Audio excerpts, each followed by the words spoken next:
अस्सलाम वालेकुम। अब हम डिस्कस करेंगे कि कौन कौन से इफ़ेक्ट्स हैं जो कि एक एसिड या बेस की स्ट्रेंथ जो है उसको इफ़ेक्ट करते हैं।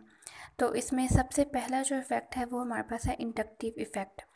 अब इंडक्टिव इफ़ेक्ट की डेफिनेशन ये है कि the permanent dipole induced from one bond to another bond. तो एक पोलर बॉन्ड से दूसरे बॉन्ड में जो इफ़ेक्ट इंड्यूस्ड होता है that is inductive effect. Like अब ये हमारे पास हाइड्रोजन क्लोराइड है HCl। अब हाइड्रोजन और क्लोरीन के दरमियान कोवलेंट बॉन्ड है और इनमें इलेक्ट्रोनेगेटिविटी डिफरेंस भी है। हाइड्रोजन की इलेक्ट्रोनेगेटिविटी कम होती है, क्लोरीन की ज़्यादा होती है।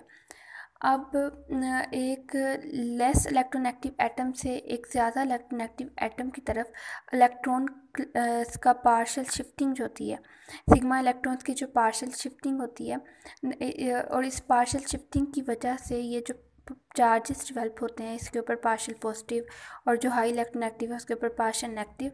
तो और इन चार्जेस के डेवलपमेंट के बाद ये जो पोलैरिटी इंड्यूस्ड होती है इसी को हम जो है इसी पोलराइजेशन को ये जो बॉन्ड की पोलराइजेशन होती है दैट इज़ इंडक्टिव इफेक्ट।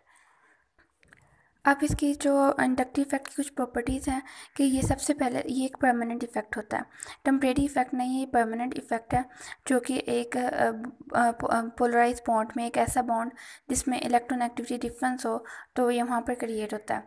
और दूसरा ये कि इसमें सिग्मा इलेक्ट्रॉन्स की शिफ्टिंग होती है और it only occurs in sigma bond. इसमें सिग्मा इलेक्ट्रॉन्स की शिफ्टिंग होती है और ये सिर्फ सिग्मा बॉन्ड या सिंगल बॉन्ड में जो है वो इफेक्ट शो होता है। और तीसरा ये डिस्टेंस डिपेंडेंट है। ये बहुत इंपॉर्टेंट चीज़ है कि जैसे जैसे हम मतलब डिस्टेंस ज़्यादा होता जाएगा वो इंडक्टिव इफेक्ट जो है वो कम होता जाएगा। मतलब ये डिस्टेंस के इन्वर्सली प्रोपोर्शनल है इंडक्टिव इफेक्ट जो है। तो लाइक अब ये जो मतलब हमारे पास ये जो ग्रुप लगा होगा इलेक्ट्रोनेगेटिव, इससे जिस तरह हमारा जो डिस्टेंस है वो ज़्यादा होता जाएगा तो हमारा इंडक्टिव इफेक्ट जो है वो कम होता जाएगा। अब यहाँ पर पार्शियल नेगेटिव चार्ज है, पार्शियल पॉजिटिव है। अब ये यहाँ पर दो पार्शियल पॉजिटिव चार्ज डेवलप हो जाएंगे, डिस्टेंस जैसे ज़्यादा हो जाएगा। यहाँ पर तीन चार्जेस डेवलप हो जाएंगे। तो और ये जो इफ़ेक्ट है ये मोस्टली 3 कार्बन तक जो है वो एप्लीकेबल होता है। इसके बाद ये जो है बिल्कुल ख़त्म हो जाता है इफ़ेक्ट।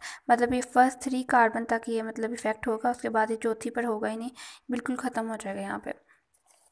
और एक सबसे इम्पॉर्टेंट पॉइंट ये है कि एक कार्बन होती है sp2 और sp3। तो जो sp कार्बन होती है ये सबसे ज़्यादा इलेक्ट्रोनेगेटिव कार्बन होती है और जो sp3 कार्बन होती है सबसे कम इलेक्ट्रोनेगेटिव कार्बन होती है। तो sp सबसे ज़्यादा इलेक्ट्रोनेगेटिव कार्बन है तो लिहाजा ये इलेक्ट्रॉन्स को अपनी तरफ ज़्यादा अट्रैक्ट करेगी। लाइक यहाँ पर अब हमारे पास ये बेंजीन रिंग है और उसके बाद ये CH ट्रिपल बॉन्ड CH। अब ये देखें यहाँ पर ये जो ये वाली C है ये sp कार्बन है और ये जो है ये sp2 कार्बन है। ये हाइब्रिडाइजेशन आपको पता होगा, उस हिसाब से हम देखते हैं sp2 और sp3।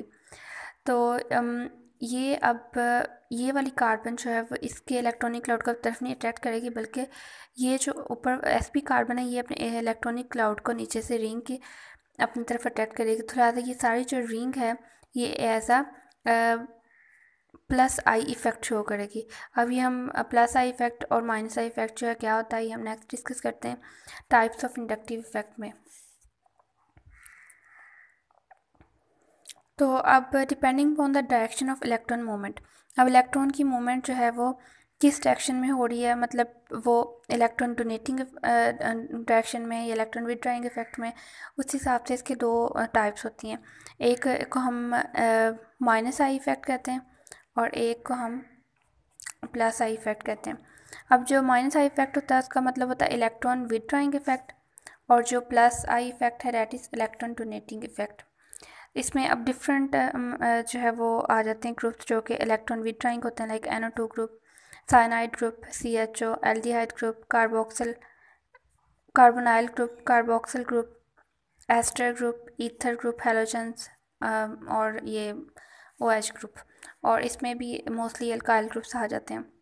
तो ये आपने याद रखने के कौन कौन से ग्रुप्स हैं जो कि माइनस आई इफेक्ट शो करते हैं, कौन से प्लस आई इफेक्ट शो करते हैं।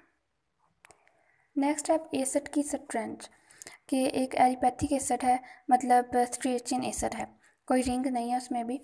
तो उसकी अगर हम स्ट्रेंथ का बात करें तो सबसे पहले हमें ये पता होना चाहिए कि एसिड होता क्या है। तो एसर जो है एक ऐसी स्पीशी होती है, जैसे हमने पीछे मतलब 3 इसकी थेरीज के लिहाज से 3 डेफिनेशन डिस्कस की, जैसे कि ये हाइड्रोजन कंटेनिंग मॉलिक्यूल है। दूसरा ये कि ऐसी स्पीशी होती है that is able to give a proton to a base. तीसरा it is able to accept unshared electron pair, मतलब ये लोरी ब्रोंस्टिस के हिसाब से, ये फिर लेविस के हिसाब से इसकी डेफिनेशन है। तो ये इसे हम एसिड कहते हैं। अब सबसे इम्पॉर्टेंट बात यह है कि एक स्ट्रॉन्गेस्ट एसिड कौन सा होगा। एक स्ट्रॉन्गेस्ट एसिड वो होगा जिसकी कॉन्जुगेट बेस या फिर एनाइन जो है वो स्टेबल होगा। ठीक है, तो एनाइन या स्टेबल ये उस वक्त होता है ना कि जब मोस्टली मतलब रेजोनेंस आ जाती है। तो एक स्ट्रॉन्गेस्ट एसिड वो होता है जिसकी कॉन्जुगेट बेस या फिर एनाइन जो है वो स्टेबल हो। तो लिहाजा जितनी स्टेबिलिटी ज़्यादा होगी उतनी उसकी एसिडिक स्ट्रेंथ ज़्यादा होगी, उतना उसका के ए भी ज़्यादा होगा, लेकिन पी के ए कम होगा। क्योंकि आपको पता है के ए और पी के ए के दरमियान क्या रिलेशन है कि जो पी के ए होता है वो होता है माइनस लॉग ऑफ के ए। तो इस वजह से पी के ए जो है वो इन्वर्सली प्रोपोर्शनल होता है के ए के। तो अगर के ए ज़्यादा है मतलब एसिडिक स्ट्रेंथ ज़्यादा है, लेकिन जो पी के ए है वो कम होगी। फिर जो पी के ए है वो डिसोसिएशन होता है ऑफ एसिड इन वाटर, और के ए जो है ये आयनाइजेशन कांस्टेंट होता है एसिड का। अब एक ही ऑर्डर है, आगे हमने डिफरेंट एग्जांपल्स करनी है कि फॉर एग्जांपल एसिटिक एसिड ज़्यादा स्ट्रॉन्ग है उससे प्रोपेनोइक एसिड से, ये इसकी रीज़न क्या है, इस तरह की हमने एग्जांपल्स करनी है। तो इसके लिए ऑर्डर जो है ना आपको ये पता होना चाहिए कि ये जो एसिडिक स्ट्रेंथ है ये स्टेबिलिटी के एनाइन के या कॉन्जुगेट बेस की स्टेबिलिटी के डायरेक्टली प्रोपोर्शनल होता है। जितना भी एनाइन ज़्यादा स्टेबल होगा उतनी इसकी एसिड भी ज़्यादा स्ट्रॉन्ग होगा। ठीक है, और माइनस आई इफेक्ट जो है इलेक्ट्रॉन विदड्रॉइंग इफेक्ट के भी डायरेक्टली प्रोपोर्शनल होता है कि अगर उसमें कोई इलेक्ट्रॉन विदड्रॉइंग ग्रुप लगा हुआ है तो एसिड स्ट्रॉन्ग होगा, अगर इलेक्ट्रॉन डोनेटिंग ग्रुप लगा हुआ है तो एसिड वीक होगा। इलेक्ट्रॉन डोनेटिंग के इन्वर्सली प्रोपोर्शनल है और इलेक्ट्रॉन विदड्रॉइंग इफेक्ट के डायरेक्टली प्रोपोर्शनल है। और दूसरा रेजोनेंस के भी डायरेक्टली प्रोपोर्शनल है एसिडिटी। ठीक है, लेकिन जो चार्ज होता है उसके इन्वर्सली प्रोपोर्शनल। अब चार्ज के इन्वर्सली प्रोपोर्शनल कैसे है ये हम डिस्कस करते हैं। जैसे अब ये हम कंपैरिजन कर रहे हैं acidity of carboxylic acids, like formic acid से लेकर ब्यूटारिक एसिड तक हमने करनी है। तो इसमें जैसे हम फॉर्मिक एसिड से ब्यूटारिक एसिड की तरफ जा रहे हैं तो इसमें अल्काइल चेन जो है ना वो इंक्रीज़ हो रही है।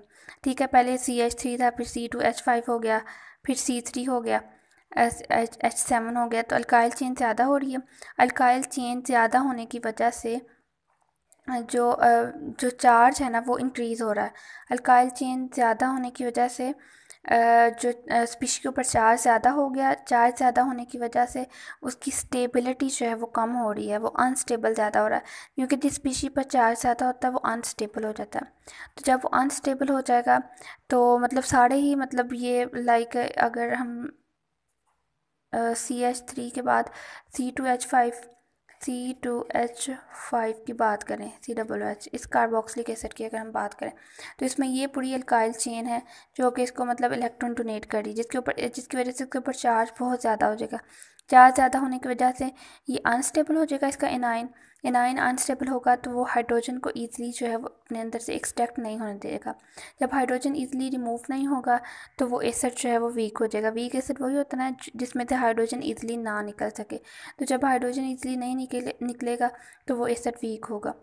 तो जैसे जैसे अल्काइल चेन की लेंथ बढ़ेगी उसका चार्ज इंक्रीज़ होगा, मतलब वो अनस्टेबल होगा एनाइन उसका, और उसमें से हाइड्रोजन निकलना मुश्किल हो जाएगा। तो इस तरह वो जो है वो इसकी एसिडिक स्ट्रेंथ कम होती जाएगी।